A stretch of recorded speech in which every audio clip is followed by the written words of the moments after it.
Bonjour et bienvenue dans ce tout nouveau numéro du RDDT, rencontre du deuxième type. Je suis toujours Jules. Je suis toujours Nico.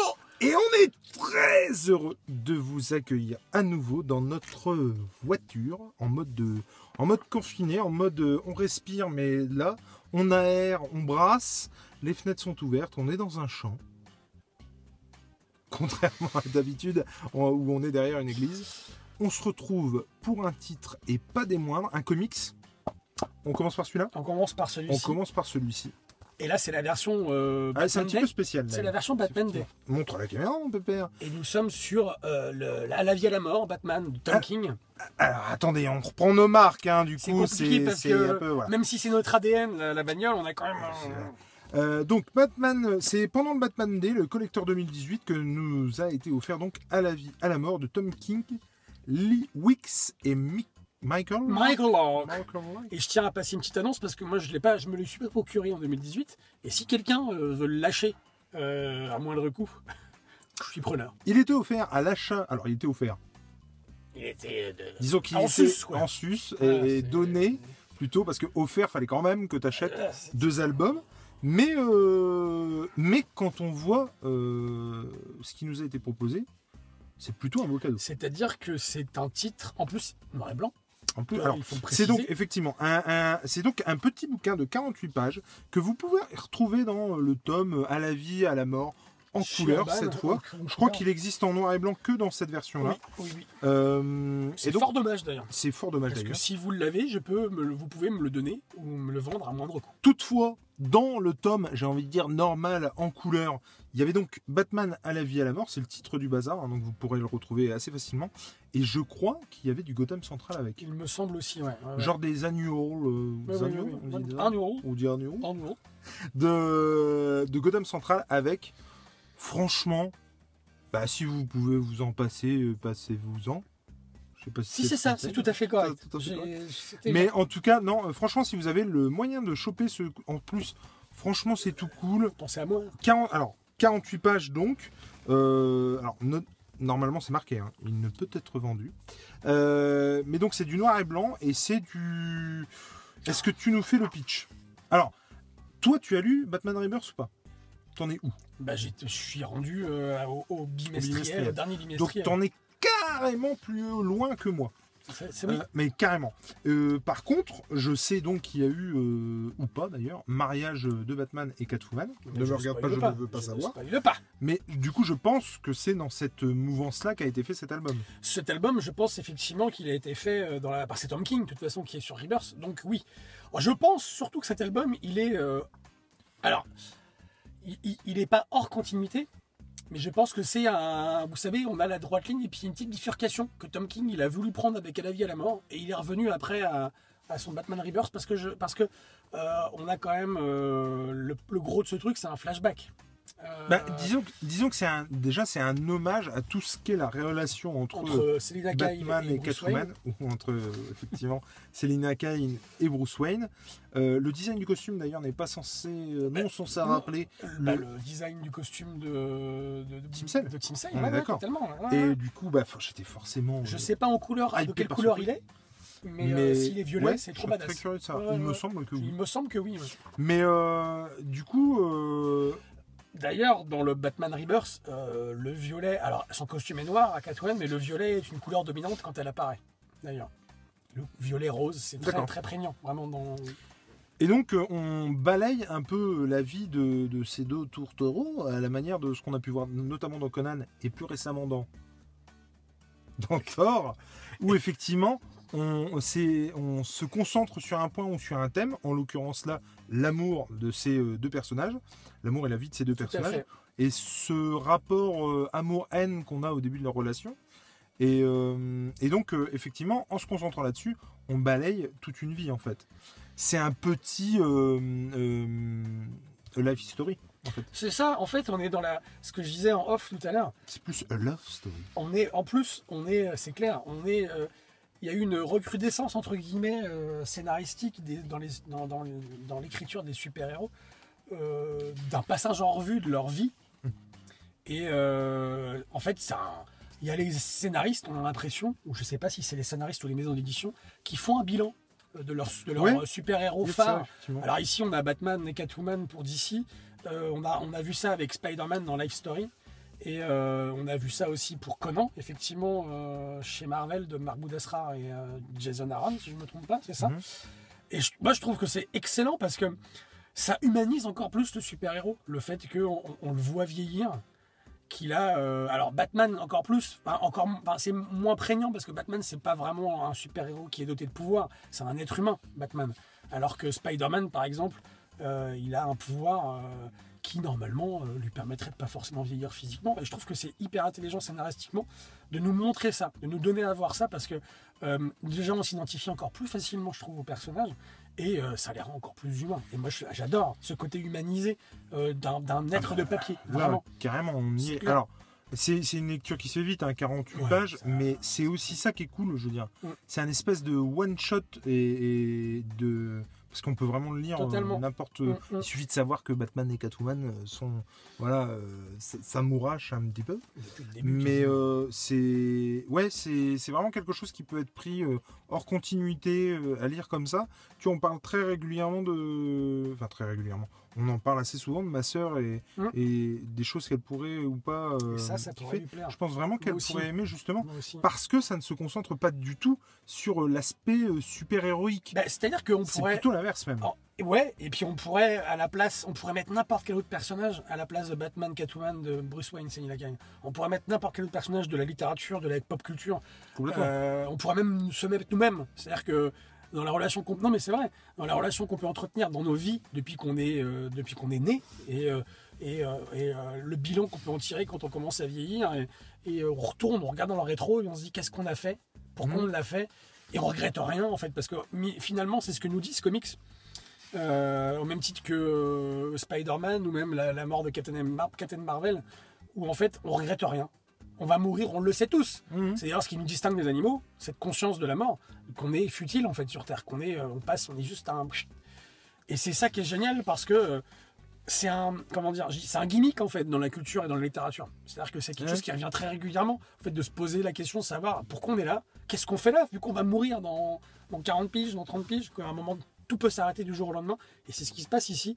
Et ce que j'adore vraiment, je l'ai dévoré ce bazar. Alors 48 pages, ça se lit super vite. Et j'ai eu l'impression que Tom King et c'est qui le dessinateur? C'est Michael Lark et Lee Wicks. J'ai l'impression que les gars, ils se sont posés dans un troquet. Ils se sont posés dans un troquet, ils ont fait les gars, on va faire ça. Et ils ont griffonné sur une coin d'une table et j'ai clairement eu l'impression que c'est un truc qui s'est fait. Ils l'ont fait. J'ai l'impression qu'ils l'ont fait rapidement. Mais c'est magnifique, c'est très beau. Les dessins, j'ai trouvé ça super chouette et super chouette. Cet adjectif. C'était trop chouettos. J'ai trouvé ça super chouette. Non, j'ai trouvé que le noir et blanc s'y prêtait hyper bien. Alors attention, quand on dit noir et blanc, précisons quand même que c'est pas vraiment du noir et blanc. En fait, c'est la version colorisée qui a été, enfin la couleur qui a été noir et blanc. Oui, mais je trouve que c'est du bon travail quand même. Ouais. Parce qu'effectivement, c'est plus donc du nuance de gris que du noir et blanc. Mais je trouve que le noir et le blanc sont très très... comment dire, j'ai l'impression en tout cas qu'il n'y a pas beaucoup de nuances de gris. Et il y a, je crois, de ce que j'ai pu voir, deux gris et un noir, un blanc. Mais il n'y a pas 50 000 nuances de gris.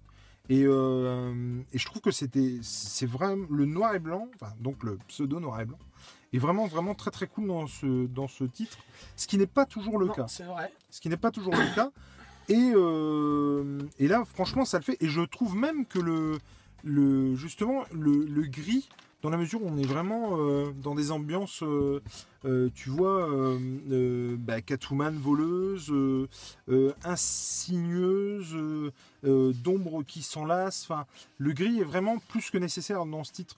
Le noir et blanc, ça aurait pas du tout fait le même effet. Et je trouve que cette nuance de gris est hyper appropriée. Et puis non, c'est super bien dessiné. C'est beau. Le noir et blanc, du coup, rend intemporel le truc. C'est clair. Appuie là-dessus. Et surtout qu'on se rend compte que le noir et blanc sied à merveille à Catwoman et à Batman. Grave. À l'atmosphère de ces deux personnages. Et de toute façon, je pense que cette double page, il y a les noirs, blancs et gris. Tout y est. Toutes les nuances de gris et de blanc. Il doit y avoir 2-3 gris, mais vraiment pas plus. Voilà. Et sinon, on se rend compte, enfin moi je me suis rendu compte avec ce titre que j'aimerais lire des histoires originales de Batman en noir et blanc. C'est-à-dire qu'elles ont été pensées en noir et blanc. Parce qu'on a eu il y a du Batman en noir et blanc, les versions de chez Urban, là c'est quoi? C'est le deuil, non. Tous les New 52 en fait sont sortis en noir et blanc. Qui sont sortis en noir et blanc. Ça n'a pas été pensé pour le noir et blanc. Donc je pense que je kifferais. Il y a peut-être eu des histoires de Batman au tout début de Batman dans les années 40, en noir et blanc. Mais j'aimerais, moi, lire là, dans les années qui viennent, des scénaristes et des artistes qui se disent tiens, on va faire du Batman en noir et blanc, de ce style-là. Parce que c'est magnifique. Et ça fait penser en plus à l'atmosphère. En plus de ça, toutes les nuances, là, les ombres, les lumières, les nuances de gris, ça fait penser aussi à une atmosphère de polar, de roman noir. Parce que aussi, on a l'histoire de Catwoman, qui est une gamine de la rue. Qui galère un peu et qui pour s'en sortir va voler et elle va s'amouracher d'un milliardaire et ça va finir comme ça va finir, on le sent là, et on est typiquement dans ce que j'aime beaucoup dans ce qui est dans le polar, dans le tout ce qui, puis ça comme tu disais, ça sublime leur relation, c'est parfait. Moi je trouve ce titre en termes de couleurs magnifique. Mais en tout cas ce qui est de cool, c'est que c'est l'histoire du coup d'un couple, d'une histoire d'amour, et qui soit dans les bons ou dans les mauvais moments, on se rend compte au final aussi qu'il y a à ce côté, il n'y a plus que eux deux qui comptent, et finalement leur vie c'est quand même pas ouf. Enfin, je veux dire, c'est ouf parce que c'est des super héros entre guillemets, mais je veux dire, ils ont un peu l'impression quand même d'avoir une vie de merde. Le seul rayon de soleil qu'il y a eu, c'est leur amour, tu vois ce que je veux dire. Et moi, c'est ce côté-là que j'aime bien. Et quand tu parlais tout à l'heure d'humain, ça appuie sur ce qu'il y a de plus humain, c'est carrément ça. C'est-à-dire que au final, au bilan, oui, ok, ils ont un manoir, mais bon, leur vie, c'est quand même pas de l'éclate. Et que de toute façon, riches ou pas, ils vont finir comme tout le monde, vieillissants, malades. Du coup, ils sont là dans les bons et dans les mauvais moments, et c'est ça qui est cool. Ce titre, il nous montre que quelle que soit notre condition, pauvre, riche, heureux, malheureux, beau, moche, c'est très manichéen. Peu importe ce qu'on est, de toute façon, on vit des choses qui vont nous former et qui vont à la fin nous faire nous retourner. Parce qu'en fait, c'est ça, le but de la vie, c'est qu'à la fin, quand on voit la fin arriver... Oui, c'est un peu le côté rétroviseur. C'est ça, c'est qu'on se retourne et on fait le bilan. Et forcément, je suis persuadé que de toute façon, quel que soit ce qu'on a vécu, la vie qu'on a vécue, on sera toujours content de ce qu'on a vécu. Parce qu'au seuil de la mort, au seuil de la fin, on ne peut pas avoir de regrets. On n'a pas le droit d'avoir de regrets. Je pense que le cerveau humain, à un moment donné, il ferme la porte au regret. Et c'est ce que nous montre aussi ce titre, je trouve. Il n'y a pas de regret, il y a juste une petite nostalgie, le fait de se dire... Mais ouais, c'est ça qui... Je suis complètement d'accord avec le fait que ce soit nostalgique, et c'est une bulle de nostalgie. Totalement. C'est un voyage dans le temps aussi. Totalement. Parce que ça te donne l'impression, alors que c'est des dessins somme toute modernes, il n'y a pas de souci, que je veux dire, quand on te dit au commencement, tu as vraiment l'impression d'effectuer un voyage dans le temps en fait. C'est ça qui est ouf. Et on a l'impression comme ça d'avoir une final cut de la relation de Batman et Catwoman. Et je trouve que c'était un super cadeau de la part d'Urban et très osé, je trouve. Totalement. Et si on vivait dans un monde où on n'était pas dans une recherche perpétuelle de profit, je verrais bien ce titre comme étant la fin de Batman. C'est-à-dire que si jamais un jour Urban avait décidé on va arrêter Batman, c'est fini. Batman, on n'en fera plus jamais après. Ce titre-là, ça aurait été une belle conclusion à toute l'histoire de Batman. Parce que on a Alfred qui apparaît, on l'oublie, mais il apparaît quelquefois dans certaines planches et il tient son rôle parfaitement. Ah ouais, non, on a l'impression que c'est celui qui va passer le témoin, qui va donner indirectement des instructions à Bruce Wayne, Batman, et qui lui il sait de toute façon qu'à un moment donné ça va être fini. C'est le seul, je crois, quand on a les moments où Batman il est jeune et Bruce Wayne il est dans la fleur de l'âge. C'est le seul, on a l'impression, Alfred, qui sait qu'à un moment donné ça va se finir.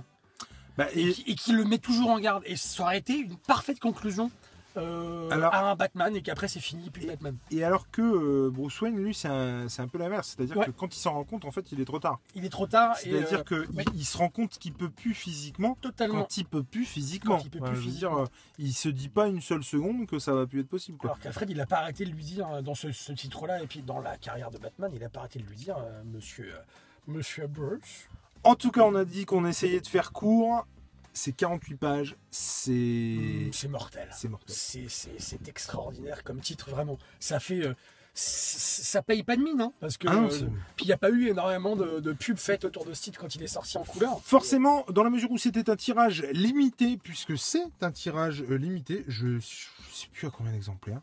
Je vous mettrai le prix de la version classique, j'ai envie de dire, et colorisée, en espérant que vous puissiez choper la version noir et blanc, parce que vraiment, c'était... Moi, si très, je vous dis, encore une fois, je passe une annonce, hein, si vous l'avez, ou si vous voulez me le donner. Merci.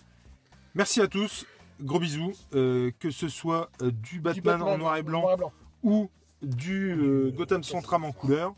Gotham Central. L'important, c'est de lire. Allez, ciao. Allez, bisous.